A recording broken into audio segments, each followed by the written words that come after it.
ನೋಡು ದೋಸ್ತ, ನಿಮ್ಗೆ ಈ ಕಾಂಪಿಟೇಟಿವ್ ಎಕ್ಸಾಮ್ದಲ್ಲಿ ಕ್ಯಾಲೆಂಡರ್ ಮೇಲೆ ಕೂಡ ಅತಿ ಹೆಚ್ಚು ಪ್ರಶ್ನೆಗಳು ಕೇಳ್ತಾರೆ. ಹಾಗಾಗಿ ನಿಮ್ಗೆ ಕ್ಯಾಲೆಂಡರ್ ಜ್ಞಾನ ಕೂಡ ಇರಬೇಕಾಗುತ್ತದೆ. ನಾವು ಈಗಾಗಲೇ 2 ಚಾಪ್ಟರ್ಗಳನ್ನು ಮುಗಿಸಿದ್ದೆವು. ಈಗ 3ನೇ ಚಾಪ್ಟರ್ ಚಾಲೂ ಮಾಡಿದ್ದೇವೆ, ಅದೇ ಕ್ಯಾಲೆಂಡರ್. ನೀವು ಕ್ಯಾಲೆಂಡರ್ ಬಗ್ಗೆ ಪ್ರಶ್ನೆಗಳು ಯಾವ ರೀತಿ ಕೇಳ್ತಾರೆ, ಯಾವ ರೀತಿ ನೀವು ಆನ್ಸರ್ ಅನ್ನೋದು ನಾನು ನಿಮಗೆ ಹೇಳಿಕೊಡ್ತೀನಿ. ಅದಕ್ಕೂ ಮುಂಚೆ ಈ ಕ್ಯಾಲೆಂಡರ್ ಬಗ್ಗೆ ನೀವು ಏನು ಮಾಡಬೇಕು, ಈ ಕ್ಯಾಲೆಂಡರ್ ಬಗ್ಗೆ ಪೂರ್ತಿ ಮಾಹಿತಿಯನ್ನು ಮೊದಲು ಏನು ಮಾಡ್ಕೋಬೇಕು, ನೀವು ತಿಳ್ಕೋಬೇಕು. ಕ್ಯಾಲೆಂಡರ್ ಒಳಗೆ ನೋಡ್ರಿ, ಯಾವುದು ಅಧಿಕ ವರ್ಷ ಇರ್ತದ ಮತ್ತು ಯಾವುದು ಸಾಮಾನ್ಯ ವರ್ಷ ಇರ್ತದ, ಮತ್ತು ವಾರಗಳೆಷ್ಟು, ಮತ್ತು ಈ ದಿನಗಳೆಷ್ಟು, ಮತ್ತು ಯಾವ ತಿಂಗಳಲ್ಲಿ ಎಷ್ಟು ದಿನಗಳು ಹೆಚ್ಚು ಬರ್ತವ, ಯಾವ ತಿಂಗಳಲ್ಲಿ ಎಷ್ಟು ದಿನಗಳು ಕಡಿಮೆ ಬರ್ತವ, ಮತ್ತು ಏನಪ್ಪ ಅಂದ್ರೆ ಇವು ಜೂನ್, ಜುಲೈ, ಆಗಸ್ಟ್, ಸೆಪ್ಟೆಂಬರ್ ಇವು ಯಾವ್ಯಾವ ತಿಂಗಳು ಎಷ್ಟೆಷ್ಟು ದಿನಗಳನ್ನು ಹೊಂದಿರುತ್ತವ, ಇವೆಲ್ಲವೂ ಕೂಡ ನಿಮಗೆ ಗೊತ್ತಾಗಿರಬೇಕಾಗ್ತದೆ. ಇವೆಲ್ಲ ಗೊತ್ತಿದ್ರೆ ನೀವು ಕ್ಯಾಲೆಂಡರ್ ಮೇಲೆ ಬರ್ತಕ್ಕಂಥ ಪ್ರಶ್ನೆಗಳನ್ನು ನೀವೇನು ಮಾಡ್ಬೋದು, ಸಾಲ್ವ್ ಮಾಡ್ಬೋದು ಈಸಿಯಾಗಿ. ನೀವು ಮೊದಲಿಗೆ ಈ ಮುನ್ನುಡಿನೇ ಗೊತ್ತಿರಲಿಲ್ಲ ಅಂದ್ರೆ ನೀವು ಡೈರೆಕ್ಟಾಗಿ ಕ್ವಶನ್ಗೆ ಆನ್ಸರ್ ಮಾಡ್ತೀನಂದ್ರೆ ಮಾಡಲಿಕ್ಕೆ ಸಾಧ್ಯ ಇಲ್ಲ. ಸೊ ಹೌದಾ, ಹಾಗಾಗಿ ನಾನು ಏನು ಮಾಡ್ತಾ ಇದ್ದೀನಿ, ಇವತ್ತಿನ ದಿನ ನಿಮಗೆ ಕ್ಯಾಲೆಂಡರ್ ಬಗ್ಗೆ ಹೇಳ್ಕೊಡ್ತಾ ಇದ್ದೀನಿ. ಸೊ ನೀವು ಏನು ಮಾಡಬೇಕು, ಈ ಕ್ಯಾಲೆಂಡರ್ ಬಗ್ಗೆ ಹೇಳ್ಕೊಡ್ತೀನಿ ಅಂದ್ರೆ ನೀವು ನೀಟಾಗಿ ನೋಟ್ಸ್ ಮಾಡ್ಕೋಬೇಕು.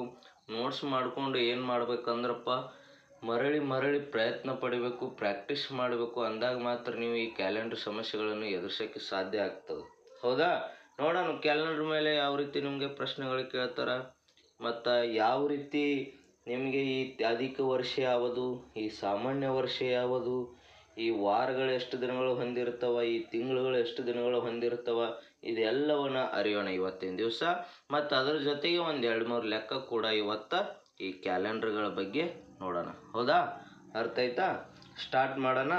ಇವತ್ತಿನ ಟಾಪಿಕ್ ನಮ್ಮದು 3ನೇ ವಿಡಿಯೋದಲ್ಲಿ ಏನದಪ್ಪ ಅಂದ್ರೆ ಕ್ಯಾಲೆಂಡರ್. ಹೌದಾ, ಕ್ಯಾಲೆಂಡರ್ ನೋಡ್ರಿ, ಕ್ಯಾಲೆಂಡರ್ ಒಳಗೆ ಮೊದಲನೇದಾಗಿ ನಿಮಗೆ ಬರೋದು ಅಧಿಕ ವರ್ಷ.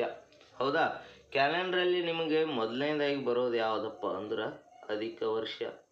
ನೆನಪಿರಲಿ, ಅಧಿಕ ವರ್ಷ. ಏನಿದು ಅಧಿಕ ವರ್ಷ ಅಂದ್ರೆ? ಅಧಿಕ ವರ್ಷ ಏನಪ್ಪ ಅಂದ್ರೆ ನಿಮಗೆ ಯಾವ ವರ್ಷವು 4ರಿಂದ ನಿಶ್ಶೇಷವಾಗಿ ಭಾಗ ಹೋಗುವುದೋ ಅದನ್ನು ಅಧಿಕ ವರ್ಷ ಎನ್ನುವರು. ಹೌದಾ, ಅರ್ಥ ಆಗ್ತಾ ಇದೆಯಾ? ಯಾವ ವರ್ಷವು 4ರಿಂದ ನಿಶ್ಶೇಷವಾಗಿ ಭಾಗ ಹೋಗುವುದೋ ಅದನ್ನು ಅಧಿಕ ವರ್ಷ ಎನ್ನುವರು. ನೋಡ್ತೀರಿ, ಉದಾಹರಣೆ ನೋಡ್ರಿ. ಉದಾಹರಣೆ ಏನಪ್ಪ, ಅಧಿಕ ವರ್ಷಕ್ಕೆ ಒಂದು ಉದಾಹರಣೆ ಕೊಡೋಣ. ಅಧಿಕ ವರ್ಷ ಸೊ ಏನಪ್ಪ ಅಂದ್ರೆ 1904. ಹೌದಾ, ಯಾವ ವರ್ಷವು 4ರಿಂದ ಭಾಗವಾಗುವುದು, ನಿಶ್ಶೇಷವಾಗಿ ಭಾಗ ಹೋಗುವುದೇ ಅದನ್ನೇ ಅಧಿಕ ವರ್ಷ ಎನ್ನುತ್ತೇವೆ. ನೋಡ್ರಿ, 1904 4ರಿಂದ ಭಾಗಕರ ಮಾಡೋಣ. ಹೌದಾ, ಭಾಗ ಹೋಗೋದಂದ್ರೆ ಸೊ ನೋಡ್ರಿ, 4 4 16. ಹೌದಾ, ಏನು ಬರ್ತೈತಿ, 3 0 ಮತ್ತು 0. 4 7 28. ಹೌದಾ, 28 2 ಇಲ್ಲಿ ಒಂದು ಕೈಲ 0, ಇಲ್ಲಿ ಏನು ಬರ್ತೈತಪ್ಪ 4 4 6 24. ಹೌದಾ, ಯಾವ ವರ್ಷವು 4ರಿಂದ ಭಾಗ ಹೋಗುತ್ತದೋ ಅಥವಾ ಶೇಷ 0 ಬರುತ್ತದೆಯೋ, ನಿಶ್ಶೇಷವಾಗಿ ಅಂದ್ರೆ ಏನು, ಶೇಷ 0 ಬರುವುದು. ಇಲ್ಲಿ 7 3 2 ಬತ್ತಂದ್ರೆ ಅದು ಏನಾಗ್ತದಪ್ಪ, ಅಧಿಕ ವರ್ಷ ಆಗುವುದಿಲ್ಲ. ನೆನಪಿರಲಿ, ಶೇಷ 0 ಆಗ್ತಿತ್ತಂದ್ರೆ ಅದು 4ರಿಂದ ಭಾಗವಾದಾಗ ಶೇಷ ಆ ಸಂಖ್ಯೆ 0 ಆಗ್ತಿತ್ತಂದ್ರೆ ಅದು ನಮ್ಗೆ ಏನಾಗಿರ್ತದೆ, ಆ ವರ್ಷ ಅಧಿಕ ವರ್ಷ ಆಗ್ತಿರ್ತದೆ. ಹೌದಾ, ಅರ್ಥ ಆಯ್ತಾ? ಅಧಿಕ ವರ್ಷ ಅಂದ್ರೆ ಏನು ನೋಡ್ರಿ. ಅಧಿಕ ವರ್ಷದಲ್ಲಿ ಕೆಲವೊಂದು ಗುಣಗಳದಾವೆ, ನಿಮ್ಗೆ ನೆನಪಿರಲಿ. ಈ ಅಧಿಕ ವರ್ಷದಲ್ಲಿ ಕೆಲವೊಂದು ಸೂಚನೆಗಳು ಬರ್ತವೆ. ಏನೇನಪ್ಪ ಅಂದ್ರೆ ಈ ಸೂಚನೆಗಳು, ಅಧಿಕ ವರ್ಷವು 4 ವರ್ಷಕ್ಕೊಮ್ಮೆ ಬರ್ತದೆ. ನೆನಪಿರಲಿ, ಅಧಿಕ ವರ್ಷವು 4 ವರ್ಷಕ್ಕೊಮ್ಮೆ ಮಾತ್ರ ಬರ್ತದೆ. ಕೇಳ್ತಾರವ್ರು, ಪ್ರಶ್ನೆ ಕೇಳಬಾರ್ದು. ಈ ಅಧಿಕ ವರ್ಷವು ಎಷ್ಟು ವರ್ಷಕ್ಕೊಮ್ಮೆ ಬರುವುದು? ಆಪ್ಷನ್ ಕೊಡ್ತಾರೆ. 3 ವರ್ಷ, 4 ವರ್ಷ, 5 ವರ್ಷ, 6 ವರ್ಷ. ನಿಮ್ಗೆ ಗೊತ್ತಾಗಿದ್ರೆ ಮಾತ್ರ ನೀವು 4 ವರ್ಷಕ್ಕೊಮ್ಮೆ ಅಂತೇಳಿ ಏನು ಮಾಡ್ತೀರಿ, ಟಿಕ್ ಹಾಕಿಬಿಡ್ತೀರಿ. ಅರ್ಥ ಆಯ್ತಾ? ಅಧಿಕ ವರ್ಷ 4 ವರ್ಷಕ್ಕೊಮ್ಮೆ ಬರುತ್ತದೆ. ಮತ್ತಿದ್ರಾಗ ಎರಡನೇದು ಏನಪ್ಪ ಅಂದ್ರೆ, ಇದ್ರ ಅಧಿಕ ವರ್ಷ ಬಗ್ಗೆ ನಮಗೆ ಎರಡನೇ ಗುಣಲಕ್ಷಣ ಏನಪ್ಪ ಅಂದ್ರೆ, ಒಂದು ಅಧಿಕ ವರ್ಷದಲ್ಲಿ 52 ವಾರಗಳು ಮತ್ತು 2 ದಿನಗಳು ಇರುತ್ತವೆ. ನೋಡ್ರಿ, ಒಂದು ಅಧಿಕ ವರ್ಷದಾಗ 52 ವಾರಗಳು 52 ವಾರಗಳು ಮತ್ತು 2 ದಿನಗಳು. ಒಂದು ಅಧಿಕ ವರ್ಷದಾಗ ಏನೇನು ಇರ್ತಾವೆ ನೋಡ್ರಿ, ನೆನಪಿರಲಿ. ಒಂದು ಅಧಿಕ ವರ್ಷದಲ್ಲಿ 52 ವಾರಗಳಿರ್ತಾವ ಪ್ಲಸ್ 2 ದಿನಗಳು ಇರ್ತಾವೆ. ಹಾಗಾಗಿ ಅದು ಏನಾಗಿರ್ತದಪ್ಪ ಅಂದ್ರೆ ಒಂದು ಅಧಿಕ ವರ್ಷ ಆಗಿರ್ತದೆ. ಅರ್ಥ ಆಯ್ತಾ? ನೋಡ್ರಿ, ಈಗ ಮೂರನೇದೇನು ಅಧಿಕ ವರ್ಷದ ಗುಣಲಕ್ಷಣ, ಮೂರನೇದು ಏನಪ್ಪ ಅಂದ್ರೆ ಒಂದು ಅಧಿಕ ವರ್ಷದಲ್ಲಿ ಒಟ್ಟು 366 ದಿನಗಳಿರ್ತಾವೆ. ನೆನಪಿರಲಿ, ಅಧಿಕ ವರ್ಷದಲ್ಲಿ ಎಷ್ಟಿರ್ತಾವ? 366 ದಿನಗಳಿರ್ತಾವೆ. ನೆನಪಿರಲಿ, ಭಾಳ ವೆರಿ ಇಂಪಾರ್ಟೆಂಟ್. ಈಜಿಯಾಗಿ ಕೇಳ್ಬಿಡ್ತಾನೆ ಪ್ರಶ್ನೆ. ಒಂದು ಅಧಿಕ ವರ್ಷದಲ್ಲಿ ಎಷ್ಟು ದಿನಗಳಿರುತ್ತವೆ? 365, 366, 364, 370 ಈ ರೀತಿ ಕೊಟ್ಟು ಬಿಡ್ತಾನೆ. ನಿಮಗೆ 366 ಇದು ಗೊತ್ತಿದ್ರೆ ಮಾತ್ರ ನೀವು ಟಿಕ್ ಹಾಕ್ತೀರಿ. ಗೊತ್ತಿರಲಿಲ್ಲ ಅಂದ್ರೆ ನೀವು ಎಷ್ಟು ಕಾಲಾದರೂ ಟಿಕ್ ಹಾಕಲ್ಲ. ಅರ್ಥ ಆಯ್ತಾ? ಈ ರೀತಿ ನಿಮ್ಗೆ ಅಧಿಕ ವರ್ಷದಲ್ಲಿ ಏನೇನು ಗುಣಲಕ್ಷಣ ಹೊಂದಿದೆ ಇವೆಲ್ಲ ಇಂಪಾರ್ಟೆಂಟ್ ಆಗ್ತಾವೆ. ನಿಮ್ಗೆ ಲೆಕ್ಕ ಬಿಡಿಸೋ ಮುಂದೆ ಒಂದೊಂದು ಮಾಹಿತಿ ಕೂಡ ನಿಮ್ಗೆ ಏನಾಗ್ತದೆ, ಲೆಕ್ಕ ಬಿಡಿಸೋ ಮುಂದೆ ಯೂಸ್ ಆಗ್ತದೆ. ಅದಕ್ಕೆ ನಿಮಗೆ ಏನು ಹೇಳತ್ತೀನಿ ಅದ್ರ ಬಗ್ಗೆ ಪೈಲ ಹೇಳತ್ತೀನಿ. ಮುನ್ನುಡಿಯತ್ತಾರಲ್ಲ ಆ ರೀತಿ ನಿಮ್ಗೆ ಫಸ್ಟ್ ಹೇಳತ್ತೀನಿ. ನಂತರ ನಾವು ಯಾವ ರೀತಿ ಎಕ್ಸಾಂಪಲ್ ನಿಮ್ಗೆ ಕೊಡ್ತಾರ ಅಥವಾ ಯಾವ ರೀತಿ ನಿಮ್ಗೆ ಎಕ್ಸಾಮ್ದಲ್ಲಿ ಪ್ರಶ್ನೆಗಳನ್ನು ಕೇಳ್ತಾರೆ ಪ್ರತಿಯೊಂದು ನಿಮಗೆ ಬಿಡಿಸ್ತೀನಿ. ಯಾವುದು ನಿಮ್ಮ ಬಳಿ ಏನು ಇಟ್ಕೊಳಕ್ಕೆ ಹೋಗಬೇಡಿ. ಪ್ರತಿಯೊಂದು ನಿಮ್ಗೆ ಕ್ಲಿಯರ್ ಮಾಡ್ತೀನಿ. ನೀವು ಏನು ಮಾಡಬೇಕು, ಚೆಂದಾಗಿ ನೋಟ್ಸ್ ಮಾಡ್ಕೋಬೇಕು, ಓದಬೇಕು, ಪ್ರತಿದಿನ ಪ್ರಾಕ್ಟೀಸ್ ಮಾಡಬೇಕು. ಮ್ಯಾಥ್ಸ್ ಅಂದ್ರೆ ಪ್ರಾಕ್ಟೀಸ್. ಅರ್ಥ ಆಯ್ತಾ? ಓಕೆ, ನೋಡ್ರಿ ಇಲ್ಲಿ 4ನೇ ಸೂಚನೆ. ಅಧಿಕ ವರ್ಷದೊಳಗೆ 4ನೇ ಸೂಚನೆ ಏನಿರ್ತದಪ್ಪ ಅಂದ್ರೆ ಒಂದು ಅಧಿಕ ವರ್ಷದಲ್ಲಿ ಫೆಬ್ರವರಿ ತಿಂಗಳು 29 ದಿನಗಳನ್ನು ಹೊಂದಿರುತ್ತದೆ. ನೋಡ್ರಿ, ಫೆಬ್ರವರಿ ತಿಂಗಳು ಫೆಬ್ರವರಿ ಒಂದು ತಿಂಗಳು ಎಷ್ಟು ಇರ್ತದಪ್ಪ ಅಂದ್ರೆ 29 ದಿನಗಳು ಹೊಂದಿರ್ತದೆ.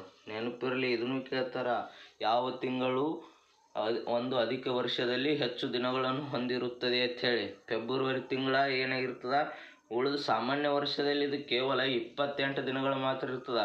ಬಟ್ ಆ ಅಧಿಕ ವರ್ಷದಲ್ಲಿ 4 ವರ್ಷಕ್ಕೊಮ್ಮೆ ಏನು ಬರ್ತದಲ್ಲ ಅಧಿಕ ವರ್ಷ, ಆ ಅಧಿಕ ವರ್ಷದಲ್ಲಿ ಇದು ಫೆಬ್ರವರಿ ತಿಂಗಳ 29 ದಿನಗಳನ್ನು ಹೊಂದಿರುತ್ತದೆ. ನೆನಪಿರಲಿ. ಅರ್ಥ ಆಗ್ತಾ ಇದಾ? ನಾನು ಹೇಳೋದು ಅರ್ಥ ಆಗ್ತಾ ಇದೆಯಾ?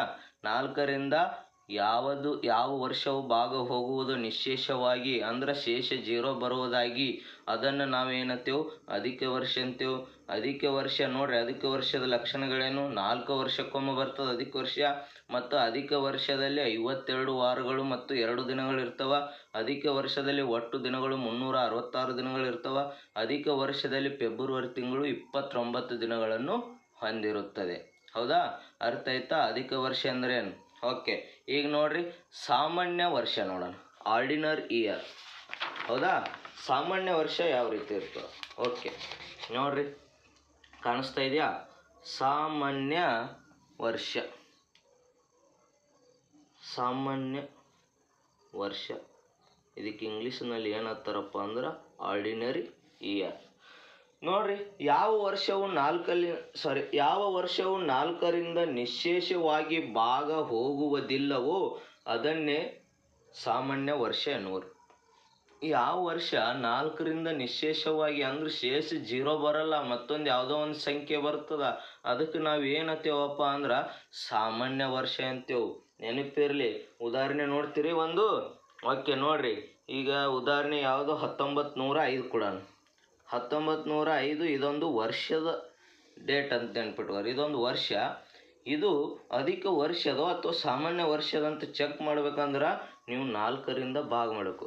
ಹೌದಾ? 4ರಿಂದ ನೋಡ್ರಿ, 4 4 16. ಹೌದಾ? 3 0 30. ಇಲ್ಲೇನು ಬರ್ತದೆ? 4 7 28. 2 0 5. 4 6 24. 1 ಶೇಷ 1 ಬತ್ತು, ಬಟ್ ನಿಶೇಷವಾಗಿಲ್ಲ. ಶೇಷ 0 ಬಂದ್ರೆ ಏನಾಗಿರ್ತದೆ? ಈ ವರ್ಷವು ಅಧಿಕ ವರ್ಷ ಆಗಿರ್ತದೆ. ಬಟ್ ಶೇಷ 0 ಬಂದಿಲ್ಲ. ಯಾವ ವರ್ಷವು 4ರಿಂದ ನಿಶೇಷವಾಗಿ ಭಾಗ ಹೋಗುವುದಿಲ್ಲೋ ಅದನ್ನೇ ನಾವು ಏನಂತೇವೆ? ಸಾಮಾನ್ಯ ವರ್ಷ. ನೋಡ್ರಿ, ಇಲ್ಲಿ 1 ಬಂದದ, ಶೇಷ 0 ಬಂದಿಲ್ಲ. ಹಾಗಾಗಿ ಈ 1905 ವರ್ಷನ ನಾವು ಏನಂತೇವಪ್ಪ ಅಂದ್ರೆ ಸಾಮಾನ್ಯ ವರ್ಷ ಅಂತೇವೆ. ನೆನಪಿರಲಿ. ಅರ್ಥ ಆಯ್ತಾ? ನೆಕ್ಸ್ಟ್ ನೋಡ್ರಿ, ಈ ಸಾಮಾನ್ಯ ವರ್ಷದಲ್ಲಿ ಮುಂದಿನ ಸೂಚನೆಗಳು ಯಾವ್ಯಾವ ರೀತಿ ನೋಡ್ತೀರಾ? ಸಾಮಾನ್ಯ ವರ್ಷದಲ್ಲಿ ನೋಡ್ರಿ, ಒಂದು ಸಾಮಾನ್ಯ ವರ್ಷದಲ್ಲಿ 52 ವಾರಗಳು 1 ದಿನ ಇರುತ್ತದೆ. ನೆನಪಿರಲಿ, 52 ವಾರಗಳು ಮತ್ತು ಪ್ಲಸ್ 1 ದಿನಗಳು ಇರುತ್ತವೆ. 1 ದಿನ ನೆನಪಿರಲಿ. ಅದ್ರಾಗ ಏನಿತ್ತು, ಅಧಿಕ ವರ್ಷದಲ್ಲಿ 52 ವಾರಗಳು 2 ದಿನ ಹೊಂದಿವು. ಇಲ್ಲಿ ಸಾಮಾನ್ಯ ವರ್ಷದಲ್ಲಿ 52 ವಾರಗಳು ಮತ್ತು 1 ದಿನ ಹೊಂದಿರ್ತದೆ. ಅರ್ಥ ಆಯ್ತಾ? ನೆಕ್ಸ್ಟ್ 2ನೇ ಕ್ವಶನ್ ನೋಡ್ರಿ. ನೆಕ್ಸ್ಟ್ 2ನೇ ಕ್ವಶನ, ಒಂದು ಸಾಮಾನ್ಯ ವರ್ಷದಲ್ಲಿ ಒಟ್ಟು 365 ದಿನಗಳಿರ್ತಾವೆ.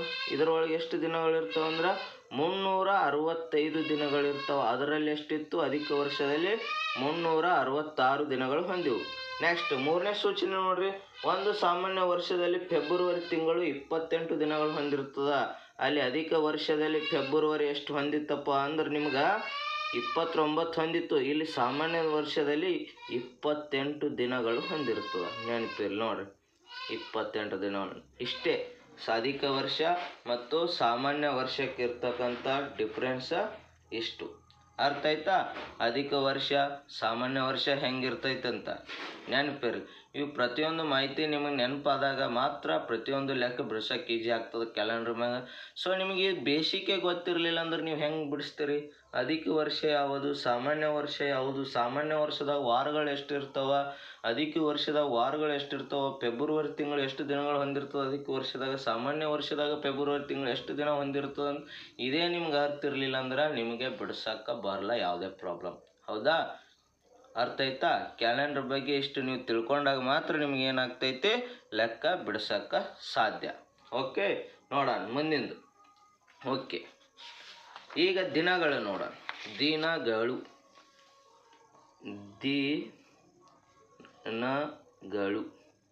ದಿನಗಳು ನೋಡ್ರಿ ಯಾವ್ಯಾವ ರೀತಿ ಇರ್ತದೆ ದಿನಗಳು. ಹೌದಾ? ದಿನಗಳ ಬಗ್ಗೆ ಏನು ಮಾಡಬೇಕು, ನಿಮಗೆ ಕ್ಲಾರಿಫೈ ಇರಬೇಕು. ನೋಡ್ರಿ ದಿನಗಳು ಯಾವ್ಯಾವು. ಜನವರಿ ತಿಂಗಳು. ಅರ್ಥ ಆಗ್ತಾ ಇದೆಯಾ?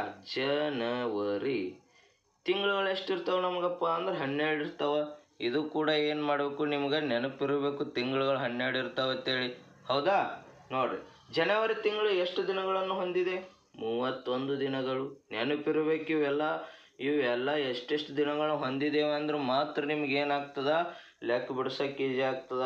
ಇಲ್ಲ ಅಂದ್ರೆ ಈಜಿ ಆಗಲ್ಲ. ನೋಡ್ರಿ ಫೆಬ್ರವರಿ ತಿಂಗಳುಗಳೆಷ್ಟು? ಫೆಬ್ರವರಿ ಇದು ಅಧಿಕ ವರ್ಷದಲ್ಲಿ ನಿಮ್ಗೆ ಗೊತ್ತದ, ಈಗಾಗಲೇ ನಾನು ಹೇಳೀನಿ. ಅಧಿಕ ವರ್ಷದಲ್ಲಿ 29 ದಿನಗಳು ಮತ್ತು ಸಾಮಾನ್ಯ ವರ್ಷದಲ್ಲಿ 28 ದಿನಗಳನ್ನು ಹೊಂದಿರುತ್ತದೆ. ಹೌದಾ? ನೆಕ್ಸ್ಟ್ ಫೆಬ್ರವರಿ ಆಗೋಣ. ಮಾರ್ಚ್ ಎಷ್ಟು? ಮಾರ್ಚ್ ಕೂಡ ನೋಡ್ರಿ ಎಷ್ಟು ದಿನಗಳು ಹೊಂದಿದೆ? 31 ದಿನಗಳು. ಇವು ಎಲ್ಲ ನಿಮಗೆ ಗೊತ್ತಿದ್ದಾಗ ಯಾವ್ಯಾವ ದಿನಗಳು ಎಷ್ಟೆಷ್ಟು ಹೊಂದೇವ ಅಂದಾಗ ನಿಮ್ಗೆ ಕ್ಯಾಲೆಂಡರ್ ಮ್ಯಾಗ ಸಮಸ್ಯೆ ಬಿಡಿಸ್ಲಿಕ್ಕೆ ಬರ್ತದ. ಇಲ್ಲಂದ್ರೆ ಬಿಡಿಸ್ಲಿಕ್ಕೆ ಬರಲ್ಲ. ಮಾರ್ಚ್ ಆಗೋಣ. ಏಪ್ರಿಲ್ ಎಷ್ಟು ದಿನಗಳು ಹೊಂದ್ಯದ? 30 ದಿನಗಳು. ನೆನಪಿರಲಿ, 30 ದಿನಗಳು. ಕಾಣಿಸ್ತಾ ಇದೆಯಾ? ಏಪ್ರಿಲ್ ಆಗೋಣ. ಮೇ ಎಷ್ಟು ದಿನಗಳು ಹೊಂದ್ಯದ? ಮೇ 31 ದಿನಗಳು. ಅರ್ಥ ಆಗ್ತಾ ಇದೆಯಾ? ಮೇ 31 ದಿನಗಳು. ಜೂನ್ ಎಷ್ಟು ದಿನಗಳು ಹೊಂದ್ಯದ? ಜೂನ್ 30 ದಿನಗಳು. ಜೂನ್ ಆಗನ ಯಾವುದು ಬರ್ತದೆ ನೋಡ್ರಿ? ಜುಲೈ. ಕಾಣಿಸ್ತಾ ಇದೆಯಾ ನಾ ಬಿಡಿಸೋದು? ಓಕೆ. ಜುಲೈ ಎಷ್ಟು ದಿನಗಳು? ಜುಲೈ ಕೂಡ 31 ದಿನಗಳು.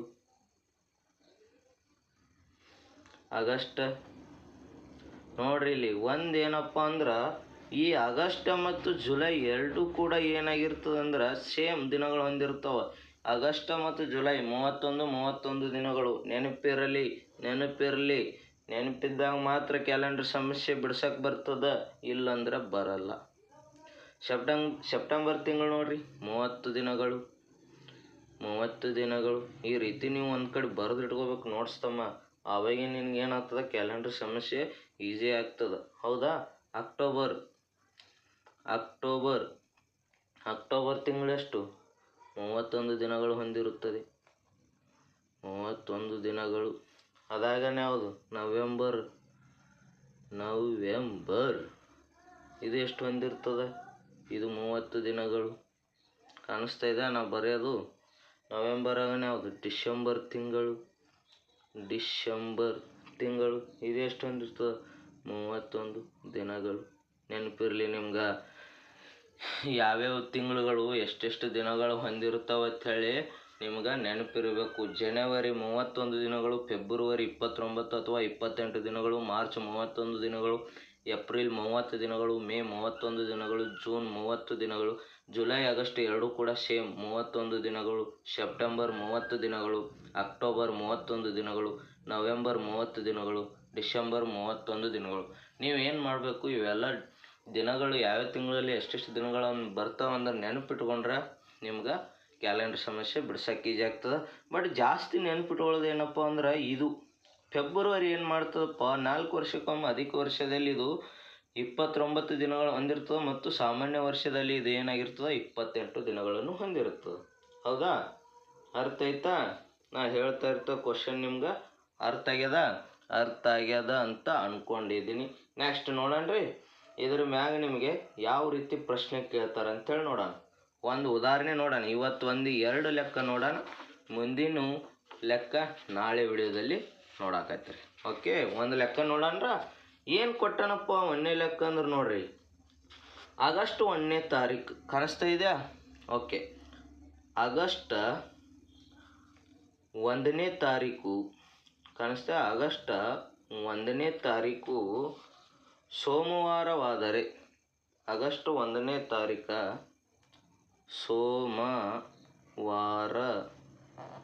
ಸೋಮವಾರವಾದರೆ ಅದೇ ತಿಂಗಳಿನಲ್ಲಿ, ಅದೇ ಕಾಣಿಸ್ತಾ ಇದೆ, ಅದೇ ತಿಂಗಳಿನ ಸ್ವಾತಂತ್ರ್ಯ ದಿನಾಚರಣೆ. ನೋಡ್ರಿ ಹೆಂಗೆ ಕೇಳೋಣ ಪ್ರಶ್ನೆ. ಸ್ವಾತಂತ್ರ್ಯ ದಿನಾಚರಣೆ ಯಾವ ವಾರ ಆಚರಿಸುತ್ತಾರೆ? ನೋಡ್ರಿ, ಯಾವ ವಾರ ಆಚರಿಸುತ್ತಾರೆ. ಹೌದಾ? ಕಾಣಿಸ್ತಾ ಇದೆಯಾ? ನಿಮಗೆ ಅವ ಆಪ್ಷನ್ ಕೊಡ್ತಾನೆ. ಆಪ್ಷನ್ ಏನೇನು ಕೊಡ್ತಾನೆ ನೋಡ್ರಿ. ಆಪ್ಷನ್ ಎ ರವಿವಾರ, ಕಾಣಿಸ್ತಾ ಇದೆಯಾ? ಆಪ್ಷನ್ ಬಿ ಶನಿವಾರ, ಆಪ್ಷನ್ ಸಿ ಮಂಗಳವಾರ, ಆಪ್ಷನ್ ಡಿ ಸೋಮವಾರ. ನೋಡ್ರಿ, ಒಂದಕ್ಕೊಂದು ಸಂಬಂಧ ಇಲ್ಲ. ನೀವು ಏನು ಅರ್ಥ ಮಾಡ್ಕೋತೀರಿ? ಆಗಸ್ಟ್ 1ನೇ ತಾರೀಕು ಆಗಸ್ಟ್ 1ನೇ ತಾರೀಕು ಸೋಮವಾರವಾದರೆ ಅದೇ ತಿಂಗಳಿನ ಸ್ವಾತಂತ್ರ್ಯ ದಿನಾಚರಣೆ ಯಾವ ವಾರ ಆಚರಿಸುತ್ತಾರೆ? ಪ್ರಶ್ನೆ ಮಾರ್ಕ್. ಯಾವ ವಾರ ನಿಮಗೆ ನೆನಪಿರಬೇಕು. ಸ್ವಾತಂತ್ರ್ಯ ದಿನಾಚರಣೆ ಯಾವಾಗ ಆಚರಿಸ್ತಾರೆ ಅಂತೇಳಿ ನಿಮ್ಗೆ ನೆನಪಿರಲಿಲ್ಲ ಅಂದ್ರೆ ಲೆಕ್ಕನೇ ಬರಲ್ಲ ದೋಸ್ತ. ಬರೋದೇ ಇಲ್ಲ. ನೀವು ಐಕೋತ್ತು ಮನೆಗೆ ಹೊಳ್ಳಿ ಬಂದೇ ಬಿಡೋದು, ಬರೋದೇ ಇಲ್ಲ. ಅದಕ್ಕೆ ಹೇಳ್ತೀನಿ, ಯಾವ್ಯಾವ ದಿನ ವಿಶ್ವ ಪರಿಸರ ದಿನ, ಈ ಮಣ್ಣಿನ ದಿನ, ಜಾಗತಿಕ ದಿನ, ಮತ್ತು ಏನಪ್ಪ ಇವೆಲ್ಲ ಗಾಂಧಿ ಜಯಂತಿ, ಸುಭಾಷ್ ಚಂದ್ರ ಜಯಂತಿ, ಇವೆಲ್ಲ ಪ್ರಶ್ನೆಗಳಲ್ಲಿ ನಿಮ್ಗೆ ಏನು ಮಾಡ್ತಾರೆ ಕೇಳ್ತಾರೆ. ಯಾವೇ ರಾಷ್ಟ್ರೀಯ ಹಬ್ಬಗಳಿರಲಿ, ಕ್ರೀಡಾ ದಿನಗಳಿರಲಿ, ಏನೇ ಇರಲಿ, ಯಾವುದೇ ಇರಲಿ, ಅದು ಏನು ಮಾಡ್ತಾನೆ ಡೇಟ್ ಕೊಡ್ಲಾರೆ ಬರೀ ಆ ಉತ್ಸವದ ಬಗ್ಗೆ ನಿಮ್ಗೆ ಏನು ಮಾಡ್ತಾನಪ್ಪ ಅಂದ್ರೆ ಅಲ್ಲಿ ಮೆನ್ಷನ್ ಮಾಡ್ತಾನೆ. ಆ ಮೆನ್ಷನ್ ಮಾಡಿದಂದ್ರೆ ನಿಮ್ಗೆ ಏನು ಮಾಡಬೇಕು, ಅದ್ರ ಬಗ್ಗೆ ಯಾವ ಡೇ ಆಚರಿಸ್ತಾನಂದ್ರೆ ನಿಮ್ಗೆ ಅರಿವಿತ್ತಂದ್ರೆ ಮಾತ್ರ ಅದು ಸಮಸ್ಯೆ ಬಿಡಿಸ್ತೀರಿ. ಇಲ್ಲಕ್ಕಂದ್ರೆ ನೀವು ಬಿಡ್ಸೋಕ್ಕೆ ಬರಲ್ಲ ಸಮಸ್ಯೆ. ಹೌದಾ? ನೋಡ್ರಿ ಯಾವ ರೀತಿ ಬಿಡ್ಸೋದು ನೋಡ್ರಿ. ಆಗಸ್ಟ್ 1ನೇ ತಾರೀಕು ಸೋಮವಾರವಾದರೆ ಅದೇ ತಿಂಗಳಿನ ಸ್ವಾತಂತ್ರ್ಯ ದಿನಾಚರಣೆ ಯಾವ ವಾರ ಆಚರಿಸುತ್ತಾರೆ? ನೋಡ್ರಿ, ಏನು ನಮ್ಗೆ ಆಗಸ್ಟ್ ಸ್ವಾತಂತ್ರ್ಯ ದಿನಾಚರಣೆ ನಾವು ಯಾವಾಗ ಆಚರಿಸ್ತೇವಪ್ಪ ಅಂದ್ರೆ ಆಗಸ್ಟ್ 15. ನೆನಪಿರಲಿ. ಹೌದಾ? ಆಗಸ್ಟ್ 15ಕ್ಕೆ ನಾವು ಏನು ಮಾಡ್ತೇವಪ್ಪ ಅಂದ್ರೆ ಸ್ವಾತಂತ್ರ್ಯ ದಿನಾಚರಣೆ ಆಚರಿಸ್ತೇವೆ. ನೆನಪಿರಲಿ.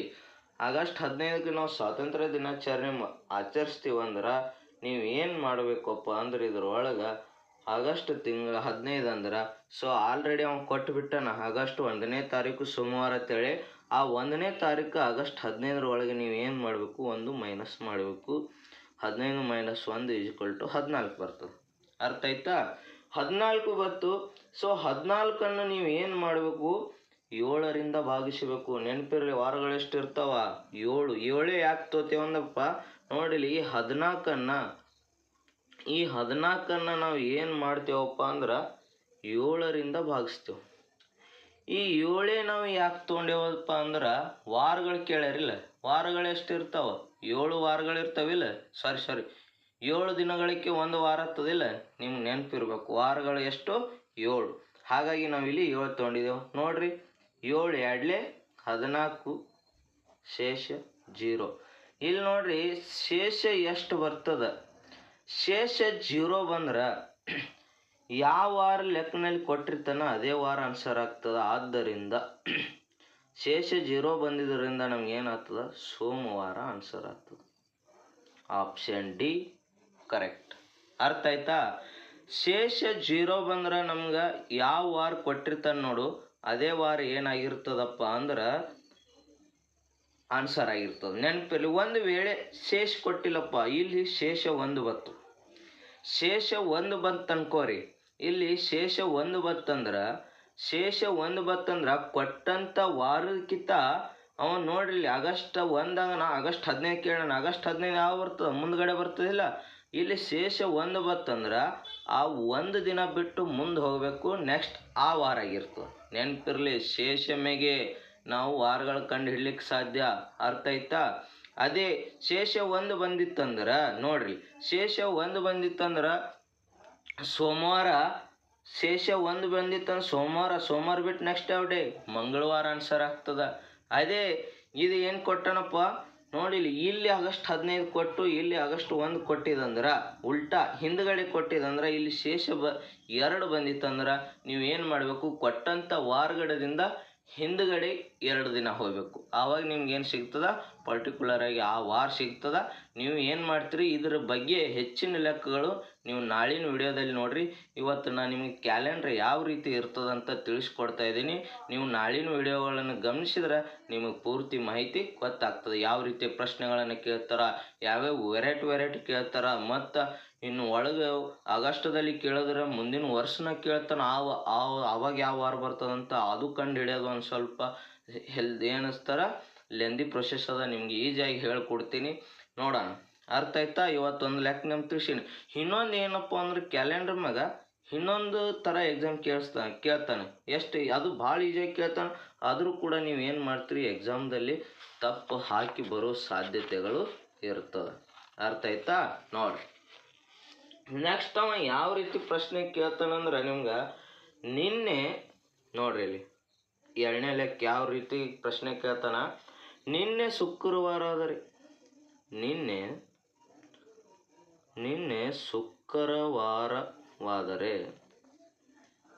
ಶುಕ್ರವಾರವಾದರೆ ನಾಳೆ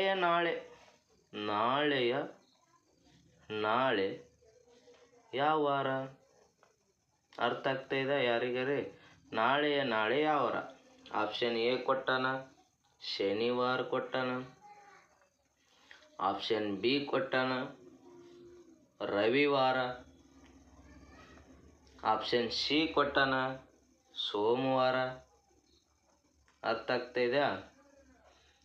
ಆಪ್ಷನ್ ಡಿ ಕೊಟ್ಟಾನ, ಮಂಗಳವಾರ. ನೋಡ್ರಿ, ಈ ರೀತಿ ಪ್ರಶ್ನೆ ಕೊಟ್ಟಾನ. ನಿಮಗೆ ಏನು ಮಾಡಬೇಕು? ನಿನ್ನೆ ಶುಕ್ರವಾರ ಆದ್ರೆ ನಾಳೆ ಯಾವ ವಾರ? ನೀವು ಏನು ಮಾಡ್ತೀರಿ? ಪ್ರಶ್ನೆನೇ ಮೊದಲು ಪೂರ್ತಿಯಾಗಿ ಓದಲ್ಲ ತಮ್ಮ. ನೀವು ಗಡಿಬಿಡ್ದಾಗ ಏನು ಮಾಡ್ತೀರಿ? ನಾಳೆ ಯಾವ ವಾರ ತಂದ್ಕೊಂಡು ನೀವು ಏನು ಮಾಡ್ತೀರಿ? ಇವತ್ತು ಶುಕ್ರವಾರ ಆದರೆ ನಾಳೆ ಯಾವ ವಾರ ಅಂತೇಳಿ ಶನಿವಾರ ಹಾಕಿ ಬಂದುಬಿಡ್ತೀರಿ. ತಪ್ಪಾಗ್ತದದು. ನೀವು ಏನು ಮಾಡಬೇಕು? ಪೂರ್ತಿ ಕೊಟ್ಟಿರ್ತಕ್ಕಂಥ ಕ್ವಶನ್ ನೀಟಾಗಿ ಓದಬೇಕು.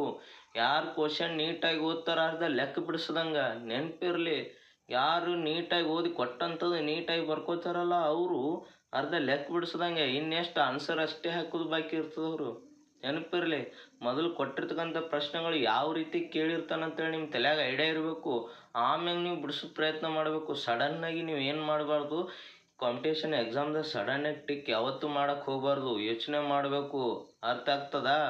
ಭಾಳ ನಿನಗೆ ಎಕ್ಯುರೇಟಿ ಅನಿಸಿತ್ತಂದ್ರೆ ಪಟ್ನೆ ಟಿಕ್ ಹಾಕ್ಬೇಕು. ಎಲ್ಲಿಕಂದ್ರೆ ನಿನಗೆ ಅದು ಸ್ವಲ್ಪ ಕನ್ಫ್ಯೂಸ್ ಇತ್ತಂದ್ರೆ ಒಟ್ಟ ಟಿಕ್ ಹಾಕೋಕ್ಕೆ ಹೋಗಬಾರ್ದು. ಅರ್ಥ ಆಗ್ತದಾ? ನೋಡ್ರಿ, ಇಲ್ಲಿ ನಿನ್ನೆ ಶುಕ್ರವಾರ ಆದರೆ ನಾಳೆ ಯಾವ ವಾರ? ನೋಡ್ರಿ ಇಲ್ಲಿ ಹೆಂಗೆ ಕೊಟ್ಟನ, ನಿನ್ನೆ ಶುಕ್ರವಾರ ಇದು. ಅರ್ಥ ಆಗ್ತದ? ನಿನ್ನೆ ಶುಕ್ರವಾರ ಆದ್ರೆ ಇಂದು ಬಿಟ್ಟಾನ. ಇಲ್ಲಿ ಇಂದು ಇವತ್ತಿನ ಬಿಟ್ಟಾನ. ಇಂದು ಅಂದ್ರೇನು? ಇವತ್ತಿನ ವಾರ ಬಿಟ್ಟಾನವ. ಇಲ್ಲಿ ಗ್ಯಾಪ್ ಬಿಟ್ಟು ಹೋಗ್ಯಾನ ಇವತ್ತಿನ ವಾರ. ನಿನ್ನೆ ಶುಕ್ರವಾರ ಆದರೆ ಹಿಂದೇನಾಗಿರ್ತದ? ಶನಿವಾರ. ಬಟ್ ಅದು ಆಪ್ಷನ್ದಾಗ ಅದು ಹಾಕಬಾರ್ದು. ನೆನಪಿರಲಿ. ಶನಿವಾರ ಅದಾಗಣ ಶನಿವಾರನೇನು ಕೇಳೋಣ, ನಾಳೆ ಶನಿವಾರಗನೇನು ಬರ್ತದೆ, ರವಿವಾರ. ಅರ್ಥ ಆಗ್ತಾಯಿದಾ? ನಾಳೆ ನಾಳೆ ಅಂದ್ರೆ ರವಿವಾರ ಬತ್ತು, ನಾಳೆ ಅಂದ್ರೆ ಸೋಮವಾರ. ನೋಡ್ರಿ, ಈ ರೀತಿ ನೀವು ಏನು ಮಾಡ್ಬೇಕಾಗ್ತದೆ, ಎಕ್ಸಾಮ್ದಲ್ಲಿ ಬಿಡಿಸ್ಬೇಕಾಗ್ತದೆ. ಸಡನ್ನಾಗಿ ನಿಮ್ಗೆ ಎಲ್ಲ ಆಪ್ಷನ್ ಇಟ್ಟಿರ್ತಾನವ ನಿಮ್ಗೆ, ಹೌದಾ? ಸೋಮವಾರ ನಮಗೇನು ರೈಟ್ ಆನ್ಸರ್. ನಿಮಗೆ ಎಲ್ಲ ಏನಾಗಿರ್ತದೆ, ಎಲ್ಲ ಆಪ್ಷನ್ ಇಟ್ಟಿರ್ತಾನೆ. ನೀವು ಶನಿವಾರ ಡೈರೆಕ್ಟಾಗಿ ಹಾಕ್ಬೋದು, ರವಿವಾರ ಡೈರೆಕ್ಟ್ ಆಗಿ ಹಾಕ್ಬೋದು. ಬಟ್ ಅದು ಹಂಗಾಗಲ್ಲ. ಸ್ವಲ್ಪ ಯೋಚನೆ ಮಾಡಬೇಕಾಗ್ತದೆ. ಯೋಚನೆ ಮಾಡಿ ನೀಟಾಗಿ ನೀವು ಏನು ಮಾಡ್ಬೇಕಾಗ್ತದೆ, ಬಿಡಿಸ್ಕೊಂಡು ಆನ್ಸರ್ ಟಿಕ್ ಹಾಕ್ಬೇಕಾಗ್ತದೆ, ಹೌದಾ? ಇನ್ನೂ ಹೆಚ್ಚಿನ ಎಕ್ಸಾಂಪಲ್ಗಳನ್ನು ನಾಳಿನ ವಿಡಿಯೋಗಳಲ್ಲಿ ನೋಡೋಣ. ಭಾಳ ವೆರೈಟಿ ಎಕ್ಸಾಂಪಲ್ಗಳನ್ನು ಕೇಳ್ತಾನೆ. ಸೊ ಎಕ್ಸಾಮ್ದಲ್ಲಿ ಕ್ವಶನ್ ಅತಿ ಹೆಚ್ಚು ಬರೋ ಸಾಧ್ಯತೆ ಇರ್ತದೆ. ನಿಮಗೆ ಮೊದಲಿಗೆ ಕ್ಯಾಲೆಂಡರ್ ಬಗ್ಗೆ ಅರಿವು ಇರಲಿ ಅಂತೇಳಿ ನಾ ಇಷ್ಟು ನಿಮಿಷಗಳಲ್ಲಿ ನಿಮ್ಮ ಕ್ಲಾಸನ್ನು ತೆಗೆದುಕೊಂಡಿದ್ದೀನಿ. ಸೊ ನೀವೇನು ಮಾಡಬೇಕು, ನಮ್ಮ ಚಾನಲ್ನ ಸಬ್ಸ್ಕ್ರೈಬ್ ಮಾಡಿ ಸಪೋರ್ಟ್ ಮಾಡಿ. ಧನ್ಯವಾದಗಳು.